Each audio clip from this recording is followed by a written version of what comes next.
আসসালামু আলাইকুম, সবাইকে প্রীতি ও শুভেচ্ছা। আমার মনে হয় কবি যদি বেঁচে থাকতেন কবিতাটা এইভাবে লিখতেন: মিথ্যার রাজ্যে পৃথিবী গদ্যময়, পূর্ণিমার চাঁদ যেন এক ঝলসানো সত্যকথন। কারণ এত মিথ্যা রাষ্ট্রীয়ভাবে যে এই ইউনুস গংরা বলে, তার you'll be tired of it. এদের এরা কোন সত্য কথাটা বলেছে আমার মনে হয় হাজারের মধ্যেও একটি আপনি খুঁজে পাবেন না। বিশেষ করে এই প্রেস উইং থেকে শুরু করে এভরিওয়্যার আপনি প্রমাণ সহ হাজির করেন, সেটাকে ওরা মিথ্যা বলবে। একটু পিছনে নিয়ে যায়, বিমস্টেক সম্মেলনে মাননীয় প্রধান উপদেষ্টা জনাব ইউনূস সাহেবের সাথে শ্রীমতী নরেন্দ্র মোদীর যে সাইডলাইনে সৌজন্য সাক্ষাৎ হয়েছিল, সেখানে কি আলাপ হয়েছে ছিল সেটা নিয়ে সেই ডাস্টবিন শফিক যে কথাগুলো বলেছিল, মিটিং বড় জোর 15 মিনিট, কিন্তু সে যে বক্তব্য দিয়েছিল সম্পূর্ণ মিথ্যা।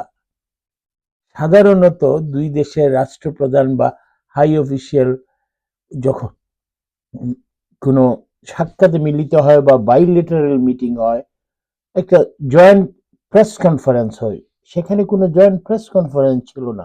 এর অর্থ সেটা এমন কোনো বিশেষ আলোচনা হয় নাই, হাই হ্যালো বা টুকটাক ব্যাপারে আলাপ হতে পারে। আপনারা সবাই টিভিতে দেখতে পারবেন, সব দেশেই যখন কোনো রাষ্ট্রপ্রধান বেড়াতে যায় বা কোনো হাই অফিসিয়াল, তখন দুই দেশেরই লোক সামনাসামনি সাংবাদিকের মুখোমুখি হয়।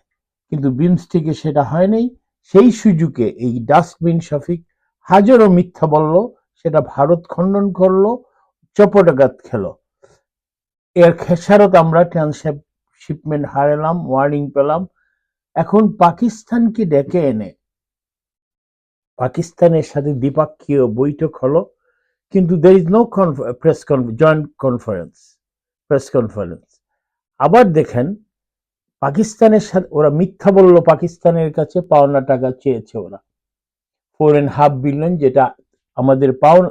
সেই 4.5 বিলিয়ন হলো সেই সময়ের অনেকবার বঙ্গবন্ধুর সময় সেটা ভুট্টোর কাছে চাওয়া হয়েছে, শেখ হাসিনাও চেয়েছেন, আমার মনে হয় খালেদা জিয়াও চেষ্টা করে, সবাই পাকিস্তানের সাথে 3-4টা সমস্যা, যেটা আমাদের পাওনা টাকা, আমাদের কষ্টের পয়সা, ঢাকায় যে বিহারি আছে সেই বিহারিগুলো প্রত্যাবর্তন, সেগুলা সিমলা চুক্তির অধীনে ছিল। তৃতীয়ত ক্ষমা চাওয়া।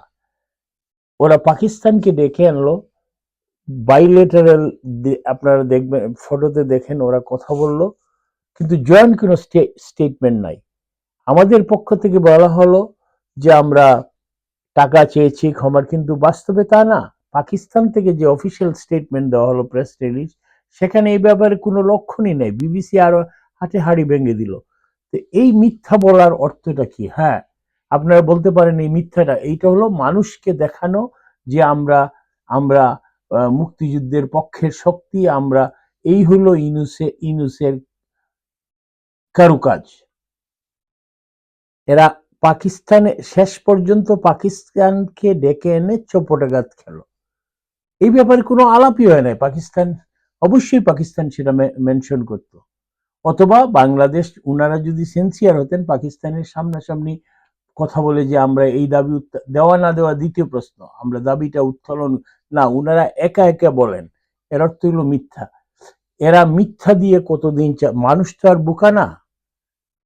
তবে হ্যাঁ, এদের কাছ থেকে সত্য শোনাটা সেটা অরণ্য হৃদন। কারণ আপনি এনজিওর কাজ হলো ইউনুস থেকে শুরু করে উনার যে সভা পরিষদ যেই আছে, উনাদের ব্যবসাটাই হলো মিথ্যা। এনজিওর টাকা বিদেশ থেকে বলে এনে এইখানে উনারা অর্ধেকেরও বেশি নিজের পকেটস্থ করে মানুষকে, এদের কাজটাই হলো মিথ্যার উপরে এরা দাঁড়িয়ে আছে। আমাদের দুর্ভাগ্য, আজকে আমরা আমাদের দেশের শাসনভার এদের হাতে দিয়েছি। Excuse me. এই এই হলো অবস্থা। ঠিক একইভাবে IMF কে নিয়ে ওরা মিথ্যা বলতেছে। আইএমএফ গত 2 কিস্তির পয়সা ওদেরকে দেয়নি। আইএমএফ এর প্রেস স্টেটমেন্ট আপনারা গুগল করলে পাবেন, আমার গত ভিডিওতে আমি দিয়েছি। পরিষ্কার ওরা বলেছে বাংলাদেশ তাদের রিকোয়ারমেন্টস মতো তাদের রিকোয়ারমেন্টস ফুলফিল করেনি। সেটা আইএমএফ এর নিয়ম। আইএমএফ যখনই আপনার ইকোনমি খারাপ হয় ওরা কিছু শর্ত দেয়। সেটা আপনার ব্যক্তিগতভাবেও কাউকে আপনি যখন টাকা দিবেন, লোন দিতে যাবেন, আপনি দেখবেন কিভাবে ফেরত দেবে, ওর সেই সামর্থ্য আছে কিনা, সেটা নর্মাল প্রসিজিয়ার। কিন্তু এখন গত দেখলাম বাংলাদেশ ব্যাংকের গভর্নর গতকালকে নিউ ইয়র্কে গিয়েছেন, সেখানে বলেছেন পলিসিগত। What do you mean by that? আপনি আপনার ইকোনমি খারাপ, আপনারা সমস্ত ব্যবসা বাণিজ্য ধ্বংস করে দিয়েছেন, আপনারা কোথাও কোনো কিছু বাকি রাখেননি, কোন এক্সপোর্ট নষ্ট করে দিয়েছেন, আপনারা মানে আপনাদের ধ্বংসাত্মক কার্যকলাপের কারণে আইএমএফ টাকা দিতে সাহস পাচ্ছে না। আপনারা বলতেছেন, কথাটাকে ঘুরিয়ে বলতেছেন পলিসিগত কারণে। এইভাবে কতদিন মানুষকে ঠকিয়ে রাখবেন? আমরা আজকে দেশটাকে আপনারা দুর্ভিক্ষের দ্বার প্রান্তে নিয়ে গেছেন। আপনি 6 মাস আগে মানুষের স্বাস্থ্য দেখেন, শরীর দেখেন, আর এখন দেখেন এখনই মানুষ আধা পেটা খেয়ে আছে। আপনাদের হয়তো আপনারা যারা উপরে আছেন আপনাদের অভাব নাই, কিন্তু গ্রামে গঞ্জে একটু খবর নিয়ে দেখেন শিশুদের অবস্থা কি। সব দিকে আপনারা দেশটাকে ধ্বংস করে দিলেন। আর এই মিথ্যা দিয়ে বেশি দিন চলা যায় না। আপনি মিথ্যা বলে সাময়িক কিছুদিন লোকদেরকে বোকা বানাতে পারবেন, এর চেয়ে আর লজ্জা কি হইতে পারে? পাকিস্তানের মতো দেশ আমাদেরকে মিথ্যুক বলল, যারা পৃথিবীর মধ্যে একটা ফেইল্ড রাষ্ট্র, যাদের এরা ভিখারি রাষ্ট্র হিসাবে পরিচিত। এখন বড় ভাই আমাদের সেই রাজাকারের বাচ্চাগুলা পাকিস্তান পাকিস্তান বলে আজ পাকিস্তান তাদেরকে চপটাঘাত করলো। এই হলো ইউনুসগঞ্জের অবস্থা। আজকের জন্য এটুকুই। ভালো থাকবেন। ধন্যবাদ। জয় বাংলা।